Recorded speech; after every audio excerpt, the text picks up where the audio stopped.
Expansion. This is religion, and welcome to the church today, boys. We're going to be talking about the determined faith of expansion versus what is it, opposition or protection? There's a good word for it. What's been going on new? Let's set the scene. First off, we have this really, the pivotal court case of, you've got the Ninth District Appeals Court. That went on just a couple of months ago. This is kind of the end of the road. There's probably no further appeals. You have to say probably in these court cases because there's already, of course, other things lined up.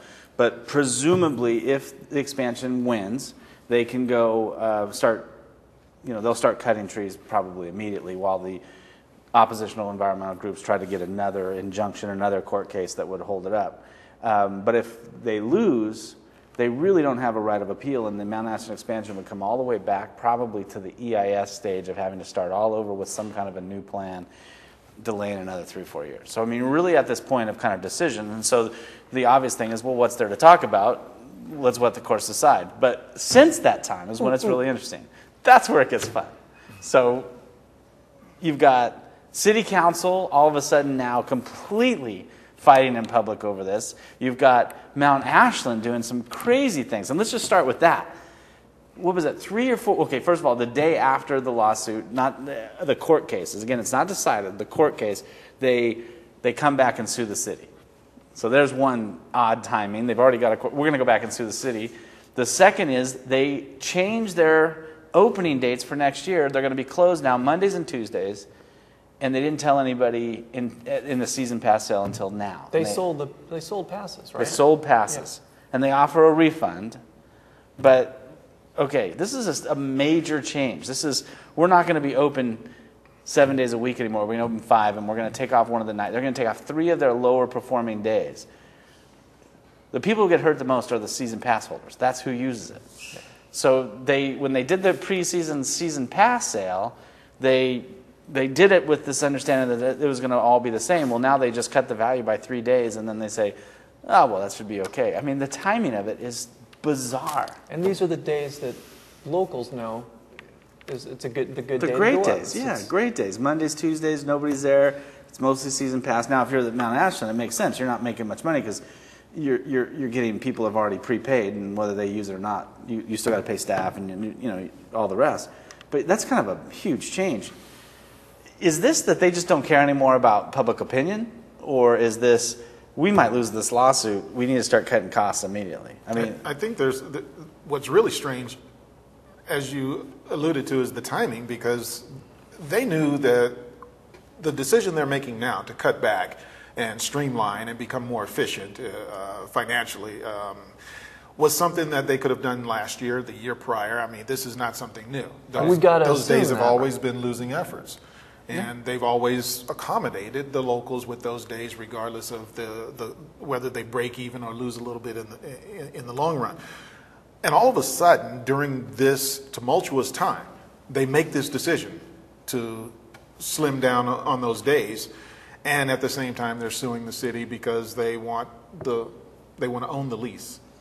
They want to own the rights to the land. Right. And so they're basically suing the city for opposition to the expansion process because of the special use permit. I mean, that's their contention is, well, the city's been a bad leaseholder and therefore should default on the lease back to them. But yeah, the timing of you start a suit with the city the day after this case, and then you turn around and you take it a step further. You cut your operation with your supporters. All within just a couple of days. Yeah, and the only thing we know about this court case is that there were certainly questions raised that led the environmental groups to think that they did pretty well at They this. came out they feel like they thinking did they'd won, yeah. And so if they won, does Mount Ashland share that sentiment and now is coming back and going, okay, we're going to scorched earth, we're going to sue the city, we're cutting costs, we're going to, are they conceding expansion isn't going to happen here?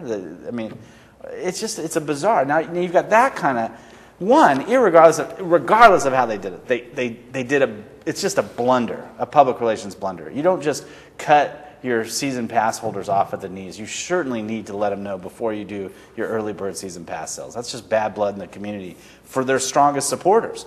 But now you take it a step further. They turn around and they turn it to the city. Now here's what cracks me up with the city.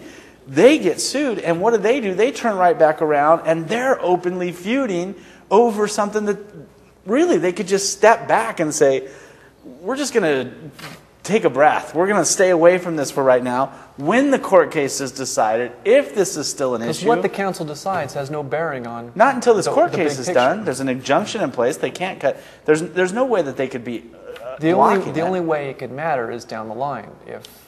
Well, it's a really good point that if they, let's say that the thing is, okay, the city gives away the special use permit and gives the authority over to Mount Ashland. What happens 4 years from now if Mount Ashland comes back on a new expansion plan? They're not even at the table anymore. The city's not even at. They've wavered their rights. Their bargaining chip is gone. Yeah. Well, here's what I find is interesting is that the biggest criticism against Mount Ashland and the people that's running that operation is that they haven't been transparent. They haven't been upfront. They haven't been forthright. And then they go and do the things that they've done in the last several weeks to rile even their core supporters. Yeah. And so it makes it even more bizarre, but it also lends some legitimacy to the criticism that they haven't been forthcoming, that they haven't been transparent, and people are a bit suspicious of their motives. Yeah, and not only that, but if you think you're going to start an expansion maybe in 2 months when this ruling comes, if you're confident, do you do a cut in services before you start a major fundraiser of multi-million dollars? I mean, there's something. Well, it depends on where where they think their base is. They think their base is Ashland. Doesn't look like they think they care that much about. Yeah, but the cut. Now, I agree. I don't think they think their base is Ashland. I don't think they're going to pull from that. But to cut their season pass holders right before a fundraising effort. I mean, I just got to believe that their confidence is down. I think they may feel like they've lost this battle. I think the city needs to sit back and watch what goes on. One thing's for sure. Lawsuits are piling high, and the confusing missteps, the lack of clarity, it's a real mess that'll have to be sorted out for a while.